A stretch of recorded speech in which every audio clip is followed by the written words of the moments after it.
এই যে বাজার, ডিমের বাজার অস্থিতিশীল। একটা ডিমে আপনি কত পয়সা লাভ করেছেন? 80 পয়সা।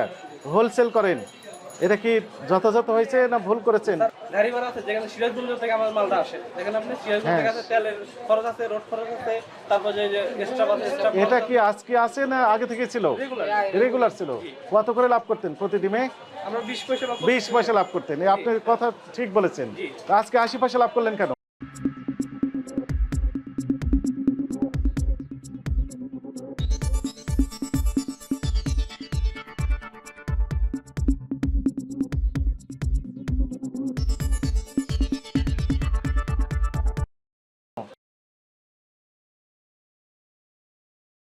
ভালো আছেন? কত করে বিক্রি করেন ডিম? পাইকারি বিক্রি করছেন কত করে? 1330, মানে 13 টাকা 30 পয়সা বিক্রয় মূল্য। হোলসেল করতেছেন? হ্যাঁ, তো এরপরে খুচরা বিক্রেতা কত করে বিক্রি করেন? ক্যাশ মোমো দেখান। হ্যাঁ, উনি বিক্রি করতেছেন 1300, 13 টাকা করে। 13 টাকা কিনা আপনি কিনা রেট। এই যে এখান থেকে তো নিয়েছেন, এই যে দোকান থেকে, এখান থেকে নিয়ে এসে আপনি 30 পয়সা বাড়িয়ে দিলেন। ক্যাশ মোমো দেন, পাকা ক্যাশ মোমো দেন। দেখি ক্যাশ মোমো দেখি।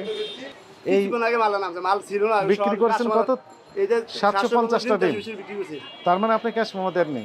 ক্যাশ মোমো একদম বিক্রি করছে, আগে আয় না। গতকাল ছিল 13 টাকা করে, গতকাল 13 টাকা। আজকে 30 পয়সা বাড়িয়ে দিলেন কেন? পাশে মাল যায় না। গতকাল কিনেছেন কত করে? তথ্য প্রযুক্তির আপডেট খবর পেতে ভিজিট করুন আমাদের ওয়েবসাইট techtimesbd.com। আমরা 20 টাকা লাভ করি, বেশি লাভ করি না। তো আজকে তো লাভ বেশি করতেছেন। আজকে মাল এই যে অল্প মাল আছে, খরচ তো বেশি। খরচ বেশি। চলেন আগে রাজীবের কাছে চলেন। কিনেছেন 1260 টাকা, মানে 12 টাকা 60 পয়সা, বিক্রি করতেছেন 13 টাকা 20 পয়সা। তাহলে ডিম প্রতি লাভ কত করছেন কত করে? 80 পয়সা। ডিমের এখন বর্তমানে চড়া মূল্য না, অনেক বেশি দাম। 13 টাকা 20 পয়সা কিনে যাচ্ছে খুচরা বিক্রেতারা। ওরা কত করে বিক্রি করবে? ওনারা কত করে বিক্রি করবেন আপনার জানা নাই। এখন আমাদের তো জানা আছে। আপনি প্রত্যেকটা ডিমে 80 পয়সা লাভ করতে পারবেন? হোলসেল করেন আপনি? কত লাখ ডিম কিনেছেন আপনি? মোট 60,000 কিনেছেন। গতকাল কত ছিল? 25,200।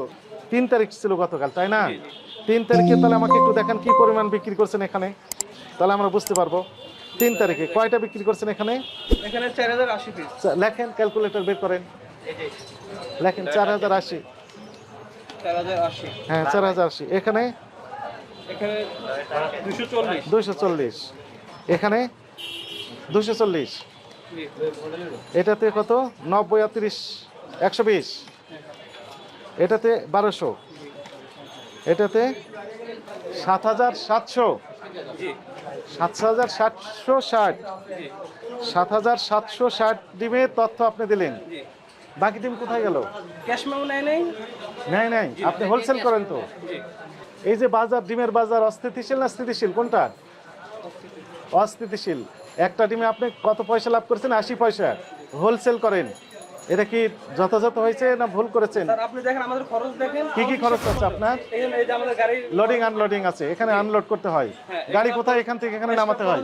তারপর আমাদের আপনার কাছে থাকে। গাড়ি ভাড়া আছে, গাড়ি ভাড়া আছে, যেখানে সিরাজগঞ্জ থেকে আমার মালটা আসে, যেখানে আপনি সিরাজগঞ্জ থেকে আছে, তেলের খরচ আছে, রোড খরচ আছে, তারপর যে এক্সট্রা বাস এক্সট্রা। এটা কি আজকে আছে না আগে থেকে ছিল? রেগুলার ছিল। কত করে লাভ করতেন প্রতি ডিমে? আমরা 20 পয়সা 20 পয়সা লাভ করতেন। আপনি কথা ঠিক বলেছেন। আজকে 80 পয়সা লাভ করলেন কেন? জাতীয় ভোক্তা অধিকার সংরক্ষণ অধিদপ্তরের মহাপরিচালক মহোদয়ের নির্দেশনায় এই বিশেষ অভিযানটি পরিচালনা করা হলো।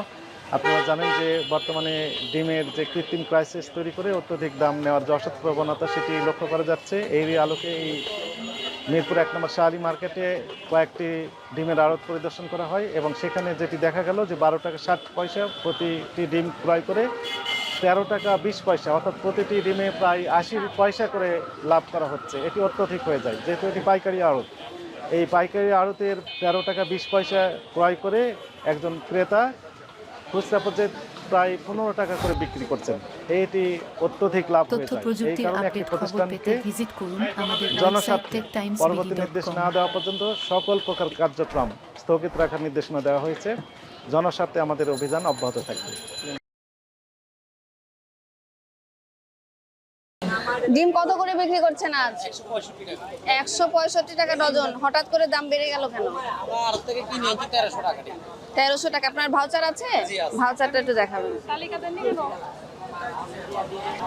আজকেরটা আসেনি কেন? আজকে হচ্ছে কালকে আনছি 1290 টাকা, আজকে হলো 1300 টাকা। এটা আমাদের যখন বিল নিতে আসবে তখন কাগজটা নিয়ে মানে স্লিপটা নিয়ে আসে। আপনি যখন প্রোডাক্ট নিয়ে আসবেন তখনই আপনি বিল নিয়ে আসবেন, বুঝতে পেরেছেন? এটাই নিয়ম, প্রোডাক্টের সাথে সাথে আনা। এখন আপনারা এই যে মূল্য তালিকাটা টানাননি কেন? এটা তো নতুন কথা না, এটা অনেক পুরাতন কথা। আমি জানি আপনি এই যে দেখেন, এখানে আমরা জানতে পারছি যে আপনি সাদা ডিমের আগে 65 টাকাও 65 চেয়েছেন। টাকা। এই যে যেখানে লেখা আছে সাদা কত লাল কিনা কত দেখেন। আপনি ভাউচার দেন যাদেরকে ডিম বিক্রি করেন? একটু আগে দেখলাম আপনি ভাউচার দেননি। স্যারই দেখেন, আমি এখন সিল টিল দিই না, নতুন দেশে তো আসলে বানাই না। এটা তো এটা আপনার কি ধরনের ভাউচার? এটা কি কোনো ভাউচার হিসেবে গ্রহণযোগ্য? এটা কি লিখেছেন আপনি? এটা তো একটা সাদা কাগজ।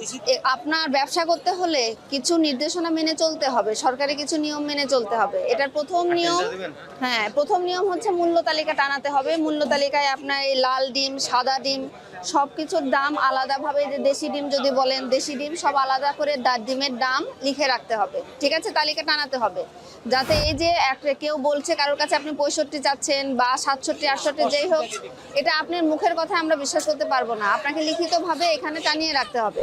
তারপরে এই যে ভাউচারটা নিয়েছেন, যেদিন যেদিন যেভাবে ডিম নিয়ে আসবেন ডিমের সাথে ভাউচার নিয়ে আসবেন, এবং আপনার এই ধরনের ভাউচার দিলে গ্রহণযোগ্য হবে না, এটার কার্বন কপি থাকতে হবে। মানে আপনি আসলে কত টাকায় বিক্রি করছেন সেটা যাতে যাচাই করা যায়, বুঝতে পেরেছেন? আপনার এই আপনার নিজের দোকানের যে নাম, সেই নাম সহ একটা পাকা রসিদ আপনাকে মেনটেন করতে হবে, যেটার কার্বন রসিদটা আপনার কাছে সংরক্ষিত থাকবে। আপনি কত দামে কিনলেন, কত দামে বিক্রি করলেন, তখন স্বচ্ছতাটা সৃষ্টি হবে, ঠিক আছে? এভাবে আপনি ব্যবসা করতে পারবেন না। আপনাকে আজকে সতর্কতামূলকভাবে 1000 টাকা জরিমানা আরোপ করা হলো মূল্য তালিকা না থাকার কারণে।